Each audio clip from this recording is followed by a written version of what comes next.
Hello viewers, welcome to my channel. आज हम बड़ी सोच का बड़ा जादू बुक का 10 चैप्टर का थर्ड पार्ट पढ़ने जा रहे हैं। काम करने करके डर का इलाज करें और आत्मविश्वास हासिल करें। यह याद रखने लायक बात है। काम करने से आपका आत्मविश्वास बढ़ता है और प्रबल होता है। काम ना करने से डर बढ़ता है और प्रबल होता है। इसीलिए डर को दूर करने के लिए उस काम को कर दें। अपने डर को बढ़ाने के लिए इंतजार करते रहे, काम को टालते रहे, बाद में करने की सोचे। एक बार मैंने एक युवा पैराट्रूपर इंस्ट्रक्टर के मुंह से सुना, कूदने में कोई दिक्कत नहीं है, कूदने के पहले इंतजार करते वक्त मुश्किल आती है। जब कूदने का समय आता है तो मैं हमेशा यह कोशिश करता हूँ कि लोगों को ज़्यादा सोचने का मौका ना मिले।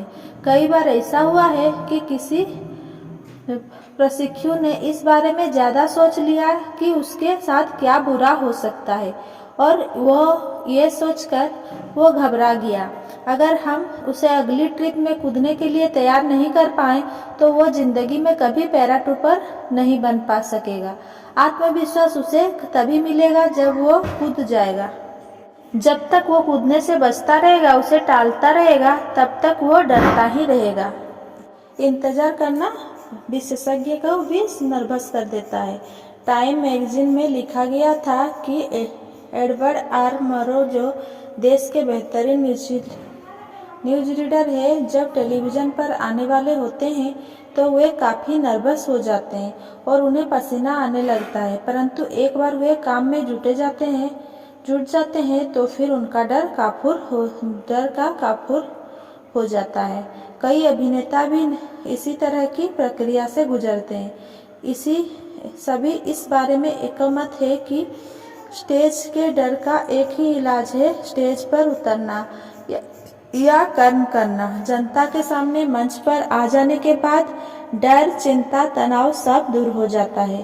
कर्म से डर दूर हो जाता है। एक बार हम अपने दोस्त के घर गए जहां उसका 5 साल का बच्चा सोने के आधे घंटे बाद ही जाग गया और रोने लगा। बच्चे ने एक डरावनी फिल्म देखी थी और उसे वो डर लग रहा था कि राक्षस आकर उसे उठा ले जाएगा।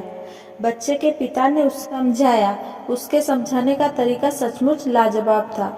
उसने ये नहीं कहा, फिक्र मत करो बेटे, कोई भी तुम्हें कहीं उठाकर नहीं ले जाएगा, चुपचाप सो जाओ। इसके बजाय उसने सकारात्मक कार्य किया। उसने बच्चे के सामने सारी खिड़कियां की जांच की और इससे बच्चे की यह विश्वास हो गया कि सभी खिड़कियां अच्छी तरह बंद है। इसके बाद उसने बच्चे की प्लास्टिक की बंदूक उसके पास की टेबल पर रख दी और कहा, बिल्ली, वैसे अगर तुम्हें कोई दिक्कत आए तो यह बंदूक तुम्हारे पास ही रखिए। जब अब जाकर छोटे बच्चे को चैन मिला, उसका डर दूर हुआ और 4 मिनट बाद ही वो गहरी नींद में सो गया। कई डॉक्टर लोगों को हानि रहित निष्क्रिय दवाइयाँ इसीलिए देते हैं ताकि उनके मन को संतोष रहे। लोग डॉक्टर से नींद की गोली मांगते हैं, डॉक्टर उन्हें झूठ मूठ की नींद की गोली पकड़ा देता है। लोगों को गोली निगलने के बाद ऐसा लगता है कि उन्हें अच्छी नींद आती है, हालांकि गोली में कोई दवाई नहीं थी। इसके बावजूद उन पर इसका मनोवैज्ञानिक असर होता है और उन्हें अपनी तबीयत ज़्यादा अच्छी महसूस होती है। ये स्वाभाविक है कि हमें किसी न किसी तरह का डर सताए। इसका सामना करने के आम तरीके कई बार आपको कारगर नहीं लगेंगे। मैं कई सेल्समैन से मिला हूँ जिन्होंने डर का इलाज करने की कोशिश की है। जैसे उन्होंने ग्राहक के घर के चारों तरफ 3 चक्कर लगाए हैं या एक कॉफी ज़्यादा पिए हैं, परंतु इन चीज़ों से समस्या हल नहीं होती। इस तरह के डर को दूर करने का बल्कि किसी भी तरह के डर को दूर करने का एकमात्र तरीका यह है कि उस काम को कर दिया जाए। अगर आपको किसी को फोन करने में डर लगता है तो आप फोन कर दीजिए और आपका डर गायब हो जाएगा।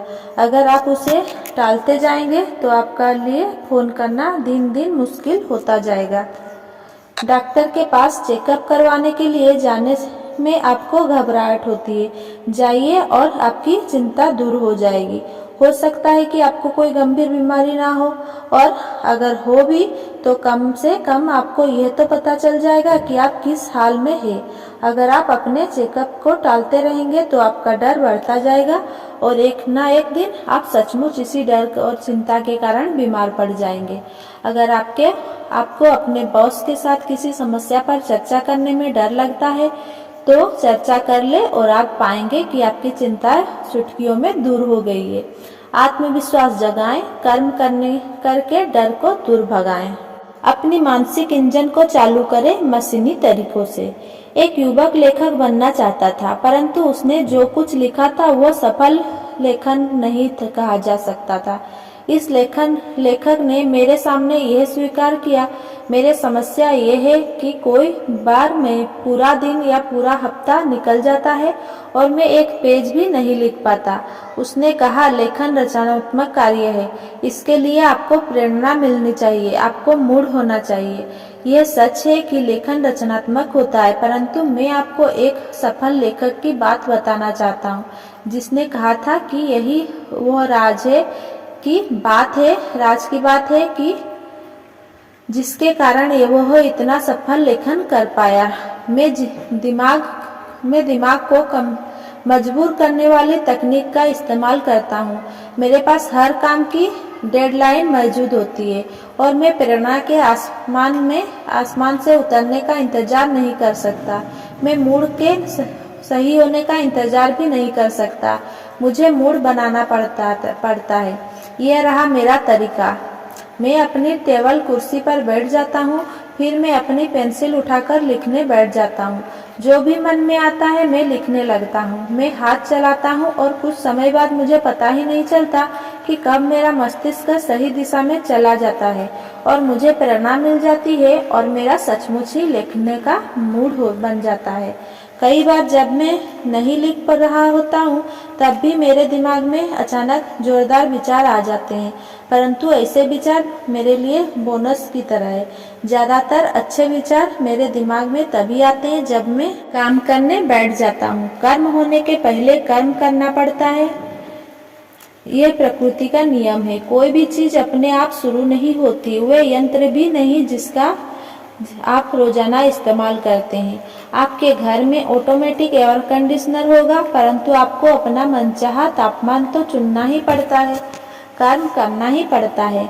आपकी कार अपने आप गियर बदल लेती है, परंतु उससे पहले आपको सही लीवर दबाना पड़ता है। यही सिद्धांत दिमाग के कर्म के बारे में भी सही है।